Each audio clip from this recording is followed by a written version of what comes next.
Hi everyone, and welcome to the best titled session of this Ignite, the Finnish local connection. We might have some very confused international viewers, so I might want to expand a bit on the topic of this session, and mainly the headline. So the headline is a paraphrased quote from a famous Finnish Formula 1 driver expressing what I would call the opposite of a learning mindset. But today's session will be all about learning, and we have gathered 5 other Finnish experts here with us today, and we'll be discussing several different topics around learning. My name is Lucas Lundin, and I will be your host today. But let's jump ahead to the speakers of today's session.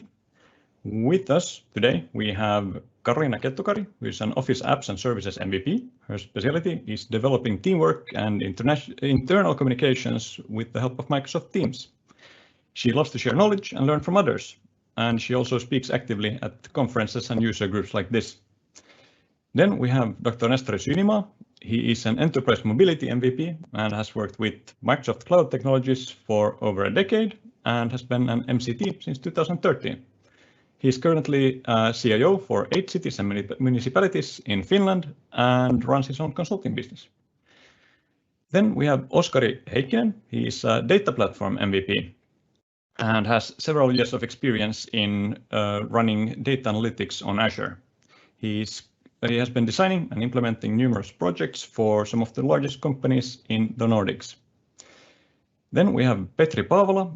Petri is an MVP for Windows and devices for IT and has been one for 10 years now. He has over 20 years of experience in Microsoft domain environments, and his main specialty is consulting and training cloud-managed Windows with Intune and Autopilot.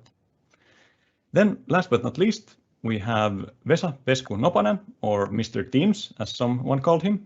He's an MVP for Office Apps and Services, but we'll also be covering a bit about Power Platform today. Vesku has over 25 years of experience in IT and has worked with Office 365 since 2012. He is also a member of the Teams community, speaker, blogger, and organizer. But yeah, the concept of this session will involve 3 rounds of questions for the speakers.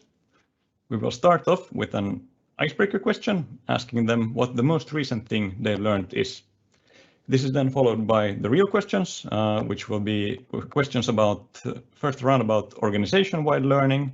How should organizations support this?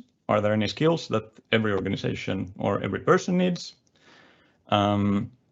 And then one last round about domain skills. So what are the most relevant skills in each of the MVP fields, and where can one acquire these?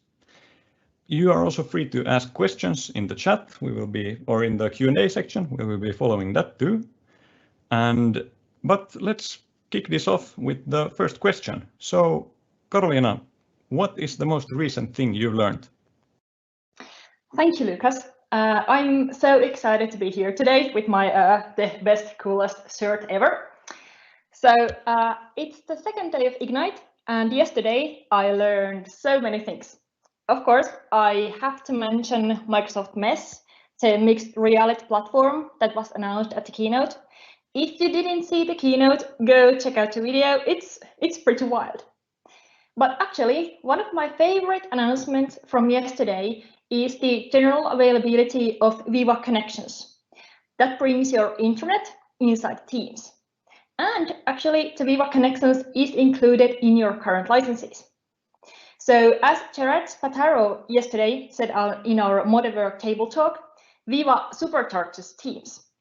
And that's something I'm really looking forward to try out with my customers as soon as possible. So what about Nestori? What's the most recent thing you have learned? Thank you, Karoliina.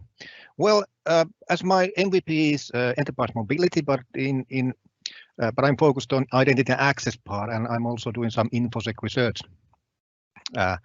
And last thing I learned about that was what happens under the hood when you are hybrid zoning devices as ready. It was pretty interesting thing to learn, and I also released a blog just an hour ago at o365blog.com.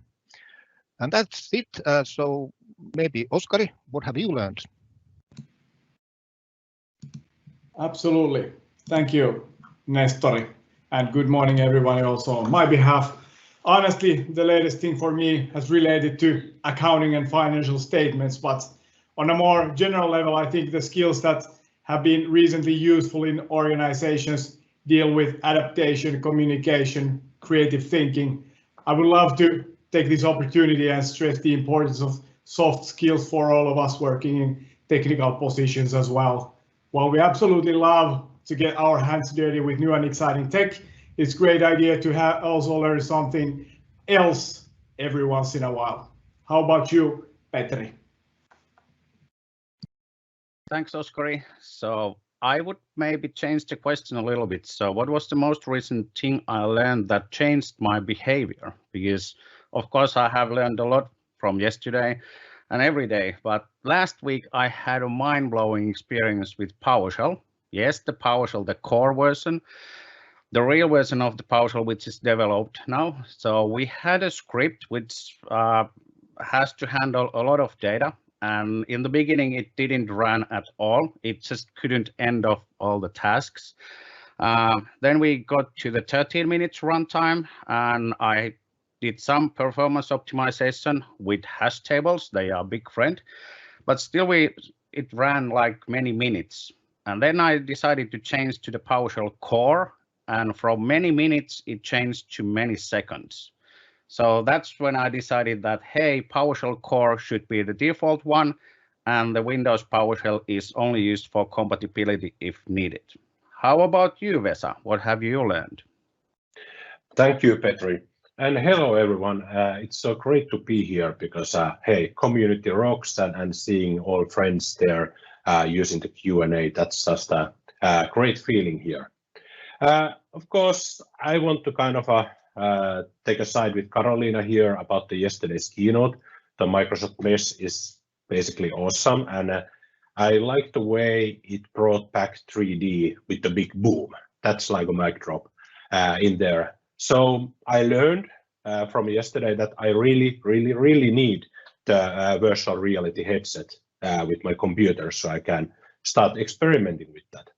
But alongside of that, of course, Microsoft Teams rocked the keynotes and in there, seeing how it's going to be used in the future in the virtual events, webinars, and how are you going to kind of cope with the new standard or new how we work together in this new hybrid environment, and how people should start thinking about, okay, are we going to do things like we did 2 years ago, or are we looking in the future, how we are going to go forward with Teams in there?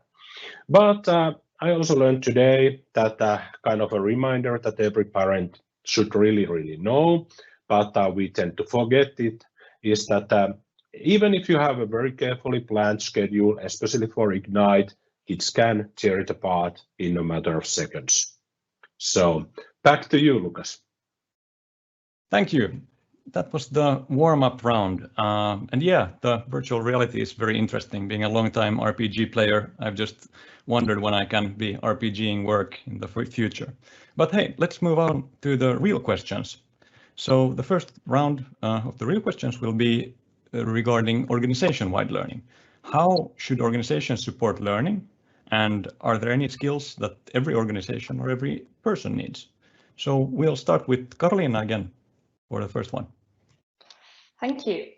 So I think that at these times, it's maybe more important than ever for organizations to be able to support every employee's learning. And in order to be able to be resilient, we need continuous learning and continuous improvement. So one size does not fit for all anymore, but you can utilize the tools you have to support learning in different jobs, in different situations. For example, utilizing learning pathways, or to new Viva Learning, or to have short and interactive training sessions. You can share ideas and knowledge openly. You can use teams in Teams or communities in Yammer if you have that one. And you should always also have an internal lead in the organization to lead the change and to lead modern work. And actually, yesterday, Jeff Tepper had a very interesting interview with Caruana Gatimu last night at Ignite Live. And Jeff said that in order to thrive in the future, you need to set goals and you need to know what your goals are. So organizations has to know where they are headed and what skills they will be needing there. So in my opinion, the one skill that everyone needs is to have an open mind, of course. But right next to it comes the ability to focus on what's important, because multitasking, it's not a real thing, trust me. And that's why I also love the becoming well-being features in Viva Insights, because I really think they will help to support learning and continuous improvement in organizations. So, Nestori, what are your tips about learning in organizations? Thank you. Well, I would, let's say, first change the question a bit. Well, I will start with what should be everybody know. And because my sector is information security, I will focus on that. So nowadays, well, the cloud is safe, as we all know, as such. And only way to get into someone's cloud is to have credentials, someone's credentials. And nowadays, they are quite often acquired by phishing emails and that sort of thing. So I would say that everybody should learn how to recognize phishing messages or business email compromise emails and that sort of things. And to help prevent that, also one thing is to have a better way to authenticate yourself, or better or stronger methods for authentication. So people really should learn MFA, to use MFA. In some organizations, it's quite hard to use, for instance, the authenticator app, which is quite neat way to authenticate yourself. So how to support this kind of learning? Well, I would say that nowadays the learning should be, you should reserve time for learning. So it should be part of everybody's job description to learn things. And for instance, like to learn about how to recognize phishing, there are products that you can use to create phishing campaigns, so you recognize that how well did your education, was it okay? Does your employees really understand what is a phishing message and how to recognize them? So what about you, Oskari? Yeah, so in the question of how should organizations support learning, based on my experiences, I would say that organizations generally are good at providing material and content for learning purposes. What I'm seeing is that employees are getting their books ordered and online courses paid by their employer usually. Then on the other hand, where organizations tend to struggle a bit is failing to allocate employees sufficient time for learning purposes. Also, as Mr. Harari states in his book, Homo Deus, knowledge that doesn't change behavior is useless. So in other words, employees should have opportunities to actually apply that knowledge in their daily activities as well. In regards of, are there any skills that everyone needs? I would go with the soft skills here again: communication, teamwork, time management, critical thinking, problem solving, flexibility, and so on. What are your thoughts on this, Petri? Thanks, Oskari. Yes, be open-minded, be proactive, but yeah, the employees need to be given enough time to learn and practice those ones, as you, Oskari, said. And I've seen that that's not always the reality. We are so busy that we don't have time, so we need to get the time. With certifications, everyone wins, so that's good path. But I think nowadays more important is not to go deep, but to go widen up, to reach up to the collapsing technologies. So old silo thinking, group thinking, we have these specific specialities and they are not overlapping. That's not valid anymore. So that's something that needs to change in many of the organizations. I will talk a little bit more about this one on the next question. About the skills that for everyone, of course, if we think about the endpoint devices, whether it's Windows, mobile devices, we should assume that the end users know how to use those ones.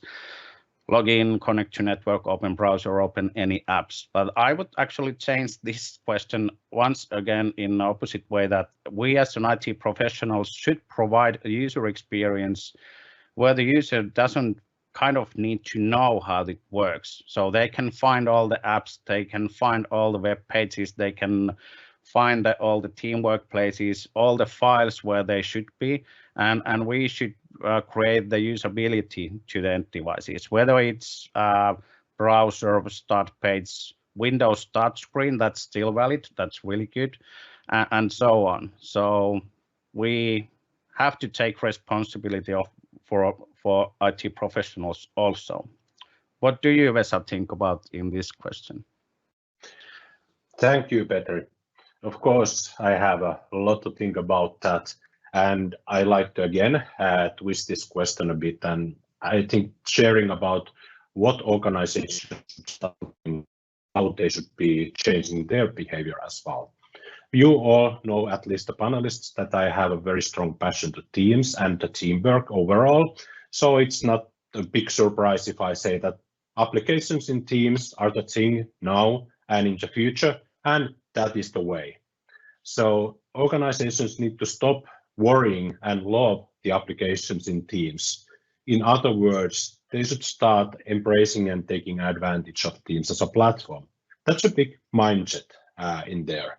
But following that is also that they need to learn how to embrace the proof of concept and continuous experimenting, continuous learning, just like Carolina said, and improvement culture to explore out the new frontiers and break boundaries, basically taking the organization to the next level in there. Because if you don't try it out, you don't know how it's going to help you in there. So I see a lot of organizations guys holding back before they want to start experimenting with new. It's better to fail fast than the other way around. And of course, everyone should be interested about this Outspace, VR, and Microsoft Mesh to basically add a new level to the virtual work and communication environment, because that's a new thing, that's something exciting, so they can break out from traditional task and pure work-oriented loop and think about the social and emotional level as well. Basically, virtual interaction is something that all organizations need to start learning, otherwise we all will be basically robots. So learn to share the feedback and say thank you, and there's an app for that in Teams, use praise. And of course, supporting the learning part, there's a Viva Learning app coming to the right inside Teams. So apps are everywhere. Back to you, Lucas. Thank you, everyone. Really good answers. We also had some consensus in the chat that the employers should be allocating time and such for everyone to learn. But hey, let's move on to the next topic, which will be more about domain skills. So everyone here is an expert in their respective field. So the next question is, what are some must-have skills in your MVP field, and where can one learn these? So we will start with Carolina again. Thank you, Lucas. So my field of expertise is modern work, and I focus on Microsoft Teams, internal communications, and developing teamwork. And with Teams, you can't stop learning because the cloud doesn't stop evolving. And you have to be curious, open to new, and you have that proof of concept kind of attitude. But modern work, it's not about technology. It's about how you use it, and it's about how we use it together. So I think Oskari made an excellent point about how knowledge doesn't change anything by itself. So all these Teams and Viva and Mesh and everything, all the super cool stuff are just enablers for modern work and change in organizations. And modern work, in fact, is all about excellent employee experience, and that you develop together. So sit down, live or virtually at these times, and talk with each other. And have videos on, think about how you want to use Teams together in your team or in your project. But of course, if you want to know more about the technical features, where can you learn those? You can read Twitter, of course, you can follow up Microsoft Roadmap, or you can read the user voice. But I love the Microsoft community. I love learning from others. And my best advice in here is actually to attend conferences, attend user groups, share information inside your company, and have that active champions network inside your company as well. Because champions are actually your secret asset in learning. It's the power of networking, because all we know, sharing is caring. So, Nestori, what are your thoughts on must-have skills in your field? Yeah, okay, thank you. Well, my field of expertise is cloud identity and access. And you probably would think that I would say something about cloud, but no, I'm not. So at the end of the last year, I think you all remember Sunburst or SolarGate attack, which was done through on-prem environment. So I would say that you really need to understand how to protect your on-prem environment to protect cloud. So that is a skill set that modern, let's say, IT professionals are lacking. So that's what I've noticed, that all those, let's say, important components that are connecting your on-prem to cloud, they are not well protected. So that would be one skill, and another one would be logging and monitoring. So you really should have your logs in place, and you should monitor things, what is happening in your organization. So where can we learn these kind of things? Well, that's a bit of challenge, because most modern training organizations are only providing cloud training for cloud things like Azure or AWS and that sort of thing. So it's a bit challenging. Well, luckily, Microsoft and other organizations have published their guidelines to protect how to protect your on-prem environment. So there is a knowledge about that. You just need to implement that. And of course, internet is full of resources. Like Carolina said, there are user groups and these kind of communities where you can get information about how to do this. But how about in your field, Oskari? Thanks, Nestori. I think even in 2021, the single most important skill when working with data is still SQL. So the structured query language remains the #1 way of querying your data even today. And with Microsoft Data Platform, T-SQL is the dialect you probably want to familiarize yourself with. The other language I would propose to have a look at from data analytics perspective is Python. And in addition to being leveraged, Azure as your data platform for analytics is a must-have skill. So the requirements and amount of data are constantly changing, which means that being able to dynamically adjust the compute resources is a massive benefit for most projects. So one of the sweet spots for using cloud platform is definitely data analytics. And where can one learn these? I think Carolina and Nestori already pointed out the communities or conferences, user groups, definitely a good way to learn stuff. In addition, there are a lot of books published on all of these topics. So the latest books are generally always a good read. We also have Microsoft Learning partners in Finland and other companies that offer trainings on these topics, such as Tieturi and Sovelto, for instance. For searching online information, I usually go to docs.microsoft.com as my probably #1 resource for important documentation on these technologies. Over to you, Petri. Thanks, Oskari. So domain skills for the Windows and maybe a little bit endpoint management. I said that we need to go wider, not deeper. So of course we need to have knowledge for the Windows management and also for the mobile device management. That doesn't go anywhere.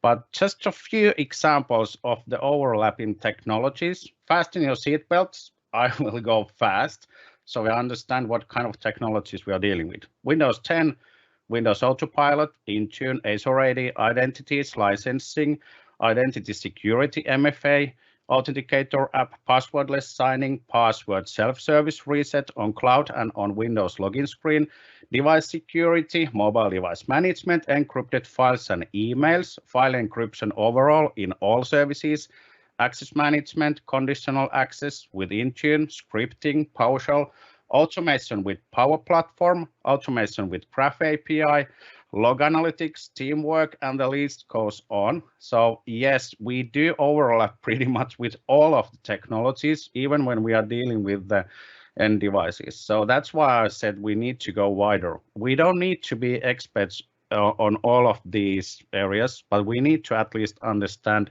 what are the capabilities.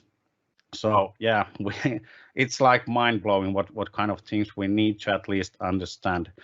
And where we can learn these ones, yes, it's been said we have the blog post and follow the Twitter, follow the experts and other stuff, but join Facebook groups. We do have here in Finland, Windows User Group Finland, and we have Microsoft Endpoint Manager Finland Suomi groups on the Facebook, so you can request to join there.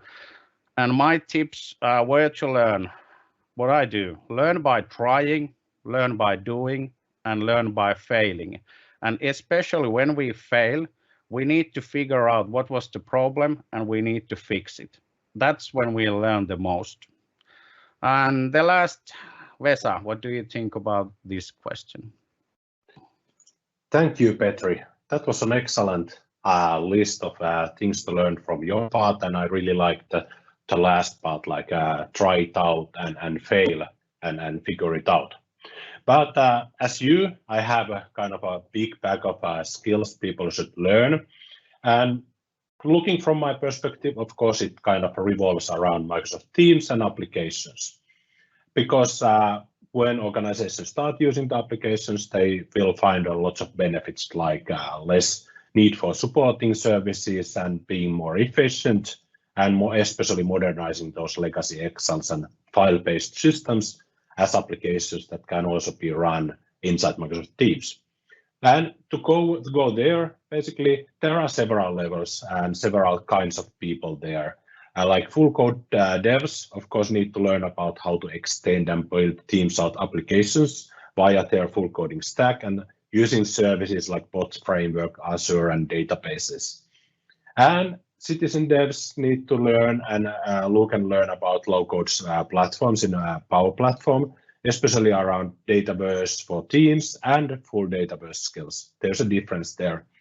And now that the Power Automate desktop is free for everyone on Windows platform, then there's no excuse from not learning that now. And this kind of brings that that when are we going to be using what? So we need skills also to that. Okay, when we are running the applications in Azure, when it's a full Dataverse, when it's a Dataverse for Teams, because of different variables in there. But there's also this strange word governance that needs to be picked up, and how do you manage all these applications? And so you have a lot of skills to put to your backpack. And of course, everyone wants to learn Power Effects. So check out the on-demand offering from Microsoft Ignite, check out the community events like Teams Nation, join the tech community, join the Power Platform community. We are all there better together. And as said, look us up in the Twitter. Okay, Lucas, I think it's time to get back to you. All right, hey, spot on timing, everyone. And thank you for the replies. This has been a quick 30 minutes. I just want to lift something up from the chat that the Learn Challenge of this Ignite is mentioned, so go and look that up. And the Microsoft Learn website is also a great place to get started. There are pretty much learning paths for every single area included. So if you don't know where to start, that's a great place too. I would like to thank all of our speakers. I would like to thank all of you in the audience. And I would also like to thank our producer, Wes, who is awake at like, I think it's 2 or 3 a.m. right now where he is, and he has been producing this session. So without further ado, I would like to thank everyone and have a good one.